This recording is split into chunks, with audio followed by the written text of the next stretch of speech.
outside. This is after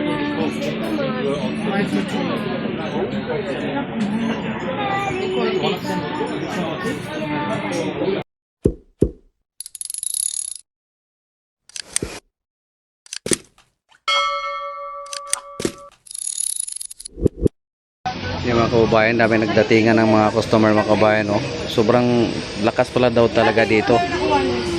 Ayun, oh. table number 1 to be, oh. Lakas talaga dito kasi napakaganda yung presentation nila, oh. Tsaka sa sarap ng mga pagkain talaga mga kababayan. Oh. Oh, di ba? Na ito yung mga order na kasama na yung order namin diyan mga kababayan. Merong itlog maalat, kamatis. Ano to mga kababayan, nakabalot nakabaas dahon na nakalagay sa dahon to. Yan yung adobo. Oo, grabe. Sa number 2 yan, sir. Meron siyang pako ba yung ma'am? Yes po, sir. Pako pala yung mga kababayan. Pako ang lagay nila, pinaka siding sa gulay mga kababayan. Grabe. At mayroon silang calamansi juice na with honey. Mga kababayan, ito yung mga order. Wow, grabe mga kababayan. Ang sarap ng mga pagkain dito, oh. Ito yung mga ensalada. Wow, grabe sarap. Nice. Merong litson.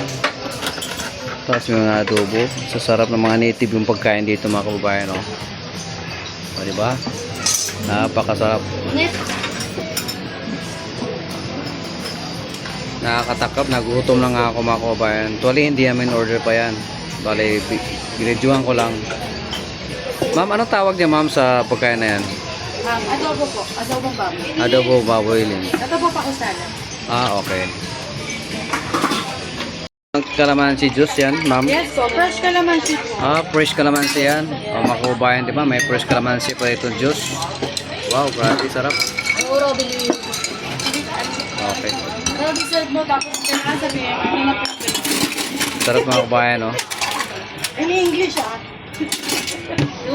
Mga kababayan, tapos na kami kumain dito sa Gubat, sa UP. Kaya mo, simot yung mga plato namin mga kababayan, no? Ayan, no? Sobrang sarap dito. Kamayan kami. Ang asawa ko, busog na, oh. Tingnan ako, wala, mahilap sa camera to, eh.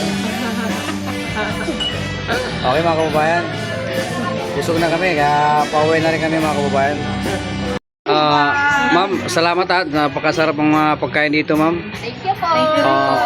Talagang very delicious ang pagkain nyo. Shout out naman kayo ma'am sa anong probinsya, no? Shout out kayo.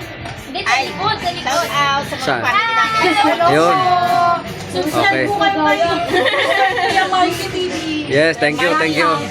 Salamat Ang pangalan ng kanilang restaurant mga kabayan ay Gubat dito sa UP Diliman, no? Madali lang hanapin ito kung itanong lang nyo. Ituro ito sa mga taga UP mga kabayan. Gubat ang pangalan. Yun lang. Thank you for watching.